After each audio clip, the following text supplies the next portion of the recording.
to drink my second cup of coffee, and I wanted to take just a few minutes to chat with you about a few things that are going on over the weekend. So, as I always do, I want to start by acknowledging that I'm speaking to you from Washington, D.C., and these are the lands of the Piscataway. And I want to thank the Piscataway for being the indigenous hosts of these lands. I want to thank them for their stewardship of these lands, and I want to acknowledge that they are still here. So, yeah, my Piscataway relatives. Over the weekend, there was a lot of news going on besides the fact that it was a holiday season and there was a lot of celebration going on, Christmas and other holidays that were being celebrated this weekend. But yesterday, President Trump signed the Omnibus and COVID-19 stimulus package, a $2.3 trillion bill, which provides $600 in stimulus checks to individuals earning less than $75,000 a year, our families, for couples earning less than $150,000 a year, as well as $600 per child under the age of 16. Unfortunately, I did some research into this. Like the previous stimulus bill, this does not provide funding our stimulus for children, dependent children. I think it's between the ages of 17 and 23, basically college age students. They are not immediately eligible for the stimulus unless they're not dependent and they paid a majority of their own expenses. But this was passed over the weekend. This also provided additional funding for unemployment enhancements, as well as the PPP loans, and they're all told there was about $900 billion of stimulus into this omnibus spending package, which previously was a $1.4 trillion, so it made the total bill $2.3 trillion. As you heard, President Trump late last week, just before the Christmas holiday, he went public with a threat to veto the bill and called immediately for $2,000 stimulus checks, as well as other demands he wanted. And the Democrats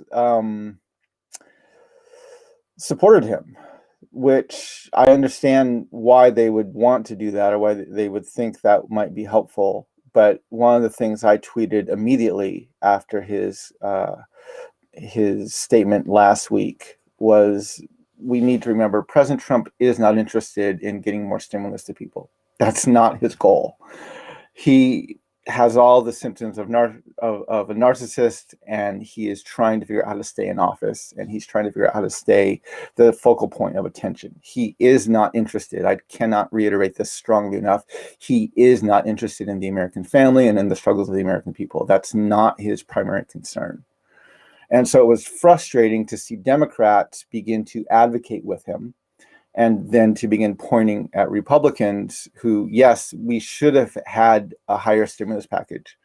$600 is not enough, absolutely. But there was months of negotiation, months during which President Trump did not initiate at all in the middle of it.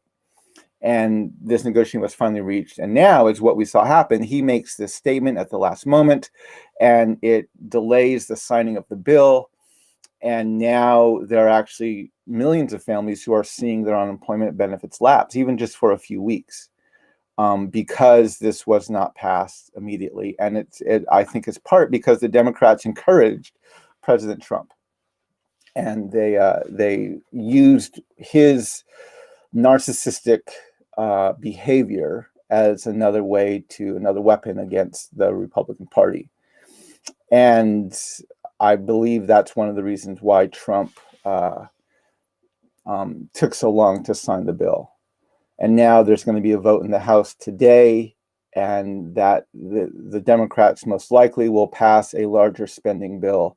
But there is very little chance that that bill will see any progress in the House, or in the Senate, I mean.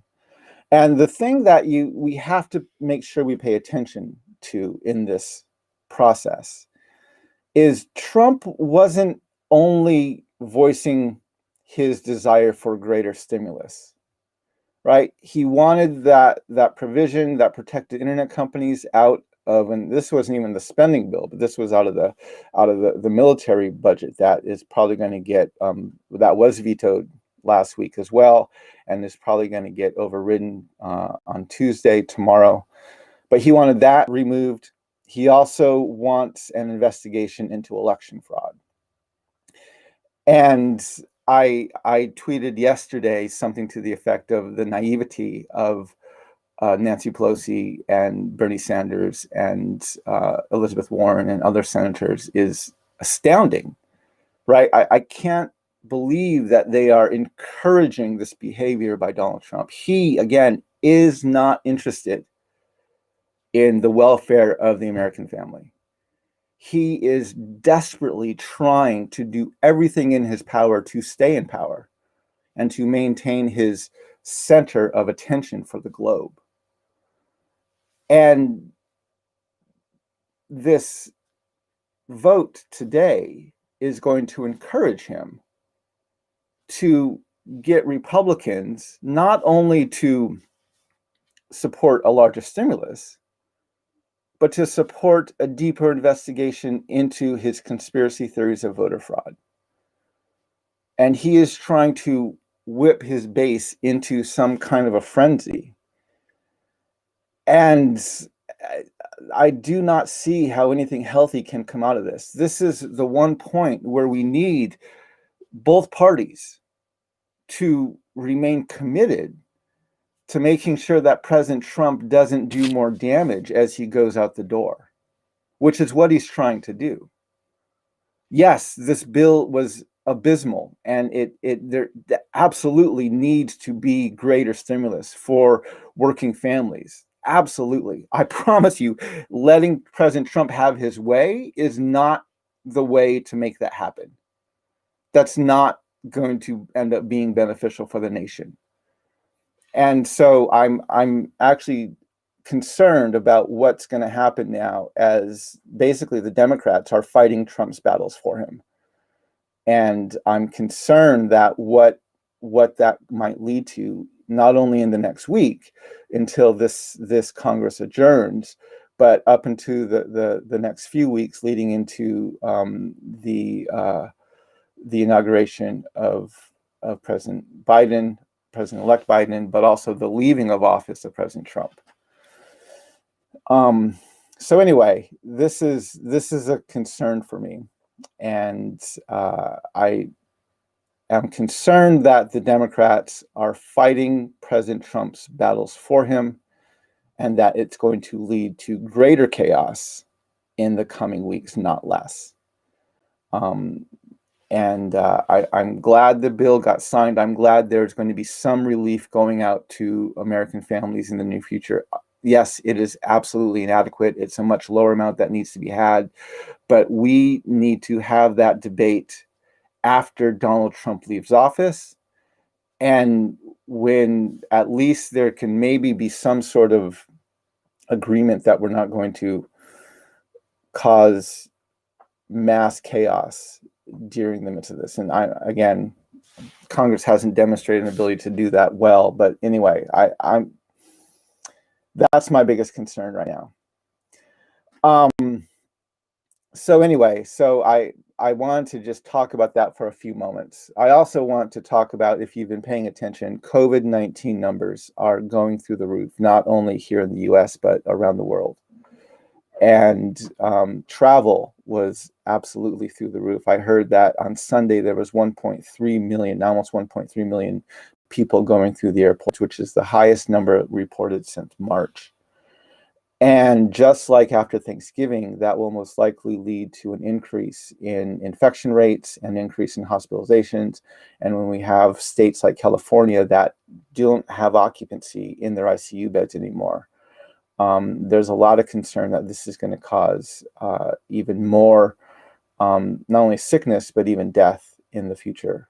And I want to really encourage everybody to continue to stay at home, to continue to social distance, to continue to wear masks, to continue to prioritize your health and the health of your community and those most vulnerable in your community. There's a vaccine available. It's being distributed. It's going slower than expected. And until we get the majority of not only the nation, but the world vaccinated, we need to continue to prioritize the health of the most vulnerable in our communities. I know that this is getting very difficult. It's been almost a year since COVID-19 has been in existence. It's been almost 9 months, almost 10 months now that we have been dealing with a pandemic type situation. Staying home, being locked down is no fun for anybody. But I want to encourage you, if you are able to, please prioritize your health. Please adhere to social distancing. Please do what is best in the long run for yourself as well as for your community. So I wanted to reiterate that. And then the last thing I wanted to talk about this morning, just briefly, is this was just a goofy story I heard when I was listening to the news this morning. You've heard me before say that we should try to avoid the propaganda news outlets like CNN and Fox News and MSNBC. And I have those on my reading list as well as on my podcast, but they're way at the bottom. So I hear some of what the two sides are voicing to each other, but I get the bulk of my news from much more less biased sources. But today, when I was after listening to the news this morning, there was a story on CNN about a vegan spam. So yeah, they were, and I actually searched it to see if there were any other major news outlets reporting it, and there weren't. There were some vegan news websites and stuff like that, but there was a story in CNN about a vegan spam that's now available. Apparently, it came out in October, mostly in Asian countries like Hong Kong, and I think China has it. It's an Omni Foods product. And I believe it's actually being sold through McDonald's, but it's a vegan spam. And apparently it's doing very well. Their spam is very popular in those nations, and it's also pretty popular in Indian country. It was one of the commodity foods the government gave us. So having news about a vegan spam, which I don't know if it's healthier, but it's a meatless a meatless version of spam now available, not in the US yet, but it is out there. That kind of caught my attention and made me smile this morning. So yeah, there's a lot of things to think about today. We have this, the stimulus that was passed, inadequate as it was.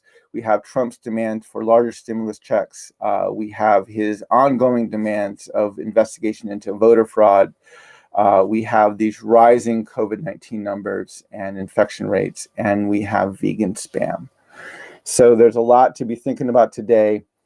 I also just want to remind people, and if you saw my tweet this morning, one of the things that I just want to remind people is when our world is in such chaos, and when the news exacerbates the fears, and media companies exacerbate the fears, it's important, and I try to do this in the mornings, is to take some moments of silence, just to sit and be still, and to remember that we have a choice to walk in beauty. We have a choice to be kind and caring to those around us. We have a choice to care for our environment and to care for those most vulnerable in our community. We have choice of the words that we use and the things that we talk about.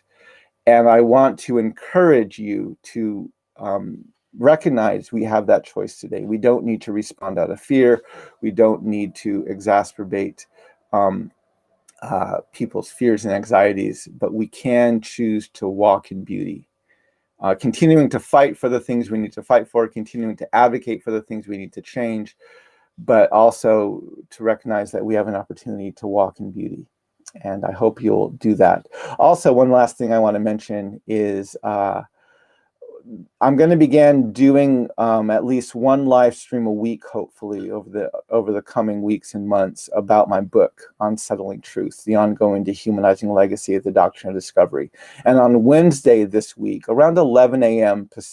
Eastern time, I'm going to do a second cup of coffee talking about the final, two of the hardest chapters, the most challenging chapters to write in the book, which were chapters 9 and 10, dealing with the mythological legacy and the genocidal policies of Abraham Lincoln. And I'm going to just share a little bit about those and talk some about the experience of writing those chapters, why they were so challenging, and why I think they're so important that our nation understand them. You know, if you saw on my social media and other social media this weekend, obviously the day after Christmas, Friday, December 26th, it was in 1862, the day after Christmas, that Abraham Lincoln ordered the largest mass execution in the history of our country with the hanging of the Dakota 38. Also this month, we have the anniversary of the massacre at Wounded Knee. And so December is actually a very difficult month for Indian country because of so many genocidal things that happened. Also, it was December 19 in 2009 that Congress buried an apology to Native peoples in an appropriations bill. The 111th Congress, as well as President Obama, buried a self-protecting apology to Native peoples in an appropriations bill. And so, yeah, December does not have a good reputation of one of the months of the year for Indian country. And so I'm going to talk some about President Abraham Lincoln's role and why I felt those two chapters in my book, chapters 9 and 10, which deconstruct his mythological legacy and tries to highlight his genocidal policies and his deep-seated belief that Black lives didn't matter and that he was working to ethnically cleanse this continent so that Europe, white America, could complete its manifest destiny. So I'll be talking about that on Wednesday around 11 a.m. Eastern time. Yeah, I welcome you to join us for that conversation. I hope that you have a good day. Walk in beauty, my relatives. And may we learn how to walk in beauty together. Ahiahat and Hakonet. Oh, and I forgot, here's the link for the vegan spam. I'll just send that out right now. It's on CNN. I just sent it out over the chat on to Facebook and to our YouTube channel. So you can look up the article on vegan spam. Ahiahat, my relatives. Hakonet and walk in beauty.